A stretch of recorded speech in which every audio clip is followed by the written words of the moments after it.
Welcome back दोस्तों। स्वागत है आप सभी का हमारे जीआरएम न्यूज में। दोस्तों आज सबसे पहले बात करते हैं बिहार चुनाव की। तो 243 सीटों में बहुमत 122 सीटों पे होने वाली है।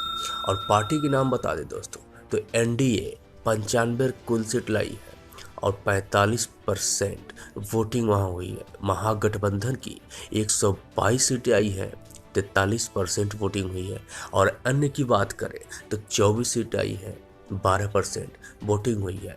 अब दोस्तों जान लेते हैं विधानसभा सीट के परिणाम, जो कि राघोपुर वैशाली में तेजस्वी प्रसाद यादव राजद से 10,000 वोटों से इनकी जीत हुई है और सतीश कुमार यादव वही भाजपा के उनसे हार गए हैं।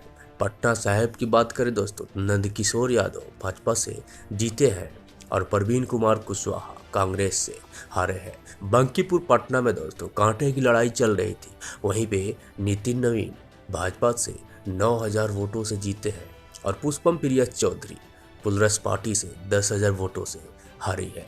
लव सिन्हा कांग्रेस से 9,000 वोटों से हारे हैं। वहीं हसनपुर समस्तीपुर की बात करें तो तेज प्रताप यादव राजद से जीते हैं और राजकुमार राय जदयू से हारे हैं। जमुई की बात करें तो विजय प्रकाश राजद से जीते हैं और श्रेयसी सिंह भाजपा से हारी है। चलिए बात कर लेते हैं, जानेंगे बिहार की घमासान चुनाव के बारे में। उससे पहले एक चीज आपको बता दें कि प्लीज हमारे चैनल को सब्सक्राइब करके साथ में बेल आइकन पे प्रेस कीजिए और लाइक कीजिए, शेयर कीजिए, क्योंकि यही हमारी मेहनत का फल होता है। दोस्तों आज जानेंगे अपने बिहार से रिलेटेड पूरे देश विदेश के टोटल न्यूज के साथ, तो जुड़े रहिए हमारे जेआरएम न्यूज के साथ। तो पहले बीहपुर, फिर गोपालपुर और फिर पिरौती हुआ, आगे अंत में नगर थाने ने वोटिंग में सबको पीछे छोड़ दिया है। जी हाँ, दोपहर बाद वोटिंग की बड़ी रफ्तार, लेकिन भागलपुर विधानसभा क्षेत्र के वोटर घेरों में ही डूब के रहे। दोपहर 12 बजे तक बीहपुर में सबसे ज्यादा 37.2% वोटिंग, 12 बजे गोपालपुर और शाम में फिर 35 बढ़ा। भागलपुर जिले की 7 विधानसभा सीटों पर 2 चरणों में मतदान पूरा हो गया है। पहले चरण में सुल्तानगंज और कहलगांव में 28 अक्टूबर को मतदान हुआ था, तो मंगलवार को दूसरे चरण में जिले के 5 विधानसभा सीटों पर मतदान हुआ है। चलिए अब बात कर लेते हैं दोस्तों, मुजफ्फरपुर में ईवीएम लेकर इंतजार करते रहे 3 मतदाता, अधिकारी बेहोश हो गए। पटना में चिढ़े सुरक्षाकर्मी, ट्रैफिक पुलिस से भिड़े। वहीं पे आपको वोटिंग के बाद का एक्शन बताऊं तो स्ट्रांग रूम में सील हुई थी सभी ईवीएम। 420 पर आचार संहिता, 63 पर कोरोना गाइडलाइंस उल्लंघन के मुकदमे दर्ज किया गया।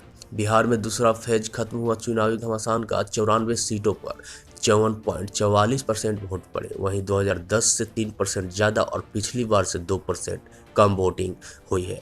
कोरोना के डर से बीच चुनावी महापर्व में वोट डालने के लिए निकले आप पर भास्कर देश को देख रहा है आपकी तस्वीरें। पटना में जहां ग्रीन कारपेट बिछा था, वहां 15% वोट पड़े हैं। छपरा के गांव वाले बूथ पर 80% वोटिंग हो गई है। राघोपुर में विधायक से ज़्यादा मुख्यमंत्री का चुनाव, लालटेन को झोपड़ी से ताकत है। और वहीं भागलपुर के लोजपा प्रत्याशी पर कल किया था एफआईआर, आज वोटिंग खत्म होते ही घर पर हंगामा हो गया। दूसरा फेज झांकी में मिथिला कोसी बाकी दिख गया। कोरोना का खौफ, आगे जुड़ेगा बाढ़ का डंस भी। दोस्तों टोटल न्यूज बताएंगे विस्तार से। पीछा की जो आज नौकरी देने की बात कह रहा है, वो 15 साल में कितने लोगों को उसने नौकरी दी है। नीतीश ने कहा, हमने बिहार में अर्थव्यवस्था 24,000 करोड़ से 2,11,000 करोड़ तक पहुंचाई है। प्रदेश में विकास किया है। पहले की सरकार के दौरान बिहार की 700 मेगावाट बिजली मिलती थी, इससे बढ़ाकर हमने 6,000 मेगावाट कर दी है। घर घर बिजली देने का काम किया है। मधुबनी पेंटिंग को उद्योग में परिवर्तन करने के लिए इसे आर्यभट्ट यूनिवर्सिटी से जोड़ा है। इसके प्रशिक्षण के लिए सौराठ में विद्यालय को मिथिला और मैथिली का मान बढ़ाया है। चलिए दोस्तों अब जानते हैं कि राहुल बोले, मजदूर जब भूखे पैदल लौट रहे थे तब मोदी जी अमीरों का टैक्स माफ कर रहे थे। सहरसा में मोदी बोले, जंगल राज वाले को भारत माता की जय बोलने से बुखार आ जाता है। लोग वोट डालने उमड़े पर सोशल डिस्टेंसिंग को दूर मास्क भी नहीं पहन रहे थे। रोड नहीं तो वोट नहीं।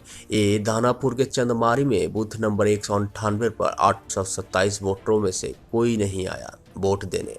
बैठे रहे चुनाव अधिकारी और मतदान केंद्र पर मोबाइल ले जाने से रोक रहे सुरक्षा कर्मी पूछे जाने पर बोल रहे हैं ऊपर से ऑर्डर है। सवा फराह बोली, जब हम वोट दे सकते हैं तो आप क्यों नहीं दे सकते हैं। राघोपुर में भिड़ गए चाचा भतीजा, लालू नीतीश से नमो तक पहुंची, गर्म हो गई बहसा बहसी।